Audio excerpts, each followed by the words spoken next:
She demanded access to my investment portfolio so we can be transparent. I agreed and gave her view-only access. She was horrified when she watched me transferring all the assets into an irrevocable trust. I, 34 male, have been with Natalie, 31, for about 2 years. We don't live together yet. She has her apartment, I have mine. It's worked well for us, or so I thought. Quick background. I work in software development, but I was lucky enough to be an early employee at a startup that got acquired 5 years ago. Not buying a yacht money, but enough that if I'm smart about it, I could retire by 50. I've been living well below my means, driving a 2015 Honda, living in a modest apartment. Most of the money is invested. Natalie knows I have investments. She knows I'm comfortable. But we've never discussed exact numbers because honestly, it hasn't been relevant. We split dates 50-50, we don't live together, and we're not engaged. Everything changed 3 weeks ago. We were at dinner and she brought up this couple she follows on social media who document their financial transparency journey. They share everything, she said, scrolling through her phone. Every account, every transaction, total openness. That's what real partnership looks like. That's interesting, I said, focusing on my pad thai. Don't you think that's how it should be? No secrets? I guess it works for some people. She put her phone down. I want that. Want what? Access to see your investments. You're always so secretive about money. I wasn't secretive. I just didn't see why my girlfriend of 2 years needed to audit my portfolio. Why do you need to see my investments? I don't need to. I want to. There's a difference. Couples share these things. We don't share a home. We don't share bills. Why would we share investment accounts? Her face changed. That shift from pleasant to ice cold that still gives me chills. If you have nothing to hide, why won't you show me? That argument. It's not about hiding, it's about boundaries. Boundaries. She laughed, but not in a fun way. We've been together 2 years, Garrett. I've met your mother. I dog-sat your sister's labradoodle, but you won't trust me enough to show me some numbers on a screen? Here's where I probably should have held firm. Said no. Explained that financial boundaries are healthy. Instead, I tried to find middle ground. What exactly are you wanting to see? Everything.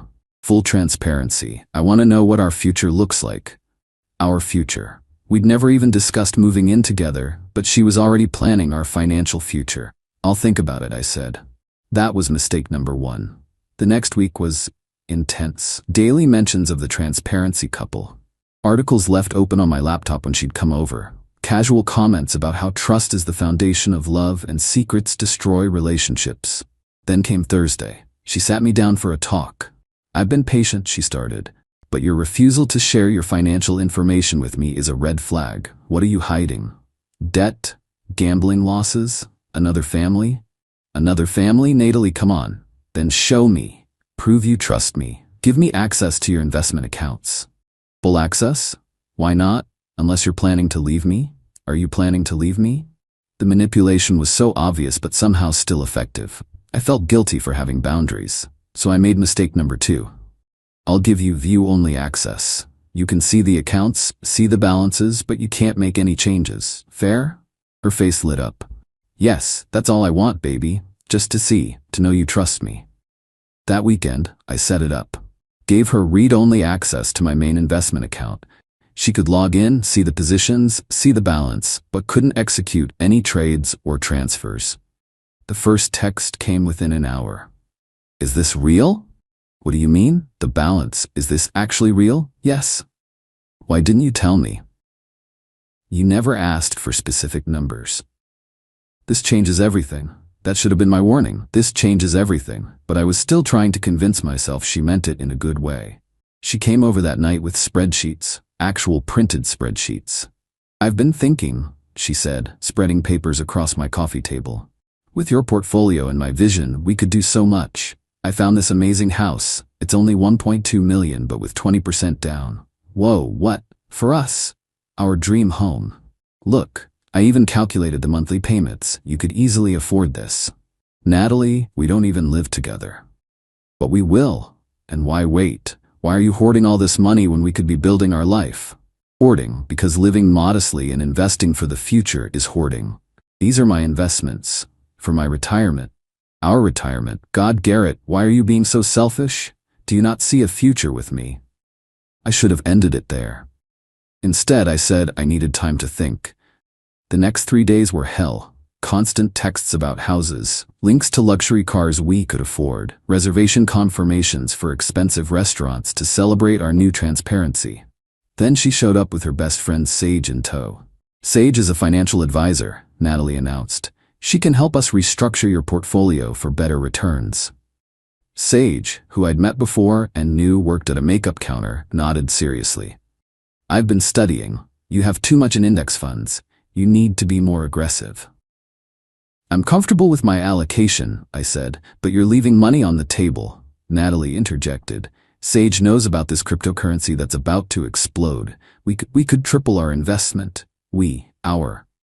The pronouns were killing me. I'm not interested in crypto, because you don't understand it. Sage explained the blockchain to him. I sat through 20 minutes of Sage badly explaining Bitcoin before I finally snapped. Enough. I'm not changing my investment strategy based on YouTube videos and Reddit posts. This is my money, my future, my decision. Natalie's face went dark. Your money? I thought we were partners. We're dating. We're not married. We're not even engaged. So I mean nothing to you? That's not what I said. It's what you implied. 2 years, Garrett. 2 years of my life wasted on someone who sees me as what? Some gold digger? She stormed out, Sage trailing behind her after grabbing the spreadsheets. That night, I couldn't sleep. Something felt wrong, really wrong. So I did what any paranoid person would do. I checked my investment account at 3 a.m. She'd been on it. The login history showed multiple sessions, hours at a time. She downloaded every statement, every tax document, everything she could access with her view-only permissions. But why? Update 1. Found out why she wanted all those documents. Monday morning, I woke up to 47 missed calls. Not from Natalie, from my mother, my sister, my brother, cousins I haven't talked to in years. My mom's voicemail, Garrett, what's this about you hiding millions from your girlfriend? Call me immediately. Turns out, Natalie had sent a mass email to my entire family. Subject line, the truth about Garrett's deception. She'd attached screenshots of my investment accounts with helpful annotations, circles around the balances, arrows pointing to dividend payments, comments like, he told me he was comfortable. This is what he meant by comfortable. The email was a masterpiece of manipulation. She painted herself as the devoted girlfriend who just wanted honesty. Me as the secretive hoarder who didn't trust her enough to share my wealth. She even included a section about how she'd been budgeting carefully to pay her half of dates, never knowing he could have easily covered everything. My phone rang. My sister. Is this real? She asked. The money? Yes. The story? No. Garrett, she says you've been lying to her for 2 years. I never lied. I just didn't share specific numbers. We're not married. We don't even live together. She seems to think you were planning a future together. Based on what? Her deciding that after seeing my balance? My sister sighed. Look, I get it, but maybe you should have been more upfront. Even my own family was buying into her narrative. I spent the entire morning fielding calls, explaining that keeping your finances private while dating isn't a crime. But Natalie wasn't done. Tuesday, I got a text from my building manager. Someone had called claiming to be my fiancé, asking about adding her name to my lease. When they'd said they'd need documentation and my permission, she'd accused them of discrimination and threatened to sue. Wednesday, she showed up at my office. Security called up to warn me. There's a woman here who says she's your fiancé. She has a box of what she claims are her belongings from your apartment. I went down to deal with it. Natalie was in the lobby with a cardboard box, tears streaming down her face. 2 years, she said loudly, making sure everyone could hear. 2 years of my life, and you throw me out like garbage because I asked for honesty. Natalie, you never lived with me. What belongings? She opened the box. It had maybe 3 items. A toothbrush, a phone charger, and a sweater I'm pretty sure was actually mine. This is all I have left of us, she wailed. Security looked uncomfortable. Coworkers getting coffee were staring. She was causing a scene, which was exactly her intention. Let's talk outside, I said. Once we were on the sidewalk, her tears mysteriously dried up. Take me back, she said. This is stupid. We're good together. You sent financial documents to my entire family because they deserve to know who you really are. Who I really am. I'm someone who saved and invested responsibly. That's it. That's my big crime. You're someone who hoards wealth while people around you struggle. You make $75,000 a year, Natalie. You're not struggling. Compared to you, I am. Do you know how it feels to find out the person you love has been hiding millions? I wasn't hiding anything. I gave you access when you asked. View-only access. Like I'm some employee who can't be trusted. Apparently that was the right call. She slapped me, right there on the sidewalk in front of my office building, then immediately started crying again. I'm sorry. I'm so sorry. I love you so much, and you're throwing it all away. I walked back inside without another word, told security she wasn't allowed in the building, went back to my desk and made a decision. If she wanted to watch my account so badly, I'd give her something to see. Update 2. Remember how I gave Natalie view-only access to my investment account? Yeah, I never revoked it. Why? Because I wanted her to watch what came next. See, after the office incident, I knew this was only going to escalate. The emails to my family, the scene at work, trying to add herself to my lease, this was just the beginning. So I called my lawyer. Yes, I have a lawyer. When you have assets to protect, you need professional help. I want to set up an irrevocable trust, I told him. Any particular reason for the urgency? I explained the situation. He whistled low. Yeah, let's get that done ASAP. Once the assets are in an irrevocable trust, they're protected. She can't claim them in any future legal action. She's already claiming we were basically married, calling herself my fiancé. Good thing we're in a state that doesn't recognize common law marriage. And 2 years of dating with separate residences? She's got nothing. We set up the trust that week. Named my sister as trustee, with specific instructions for distributions. Basically, I'd receive a set monthly amount for living expenses, and the rest would stay locked up tight until I hit certain age milestones. Here's the beautiful part. I did all the transfers during market hours, when I knew Natalie would be watching. The first transfer notification hit at 10 a.m. on a Tuesday. Transfer of 500 shares of VTI to Garrett's irrevocable trust, pending. My phone buzzed immediately. Natalie, what are you doing? I didn't respond. Transfer of 300 shares of VXUS to Garrett's irrevocable trust. What the hell are you doing?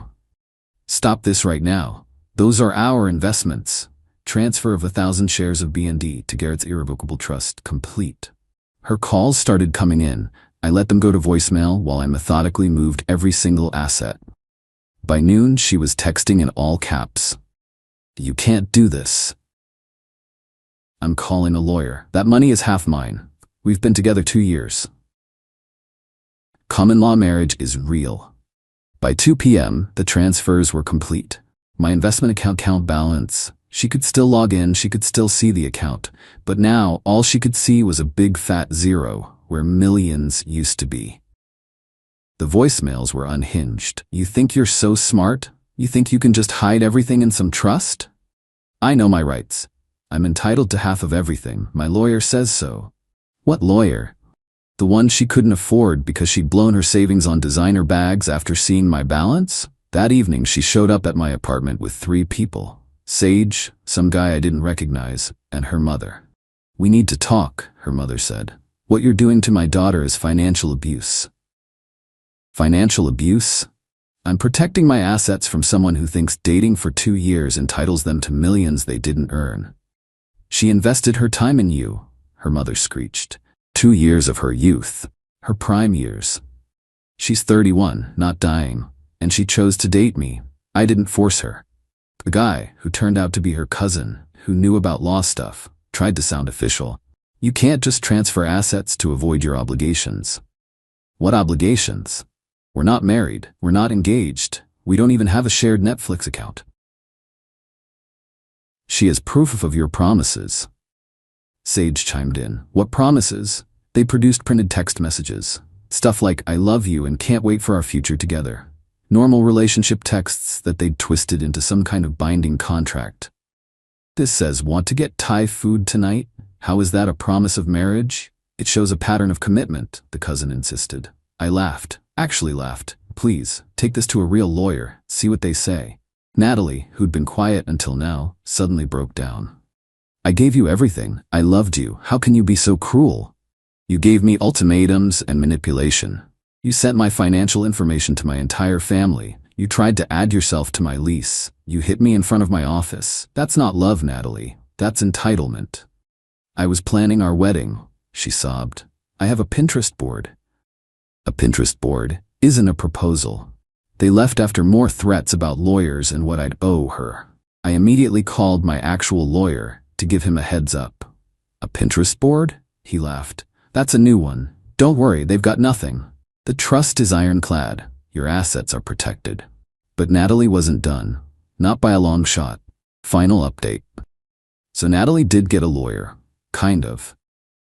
Turns out, when you blow through your savings on designer goods because you think you're about to marry into money, you can't afford actual legal representation. So she found someone on Craigslist. I'm not joking. This lawyer had a Hotmail address and wanted to meet at a Starbucks.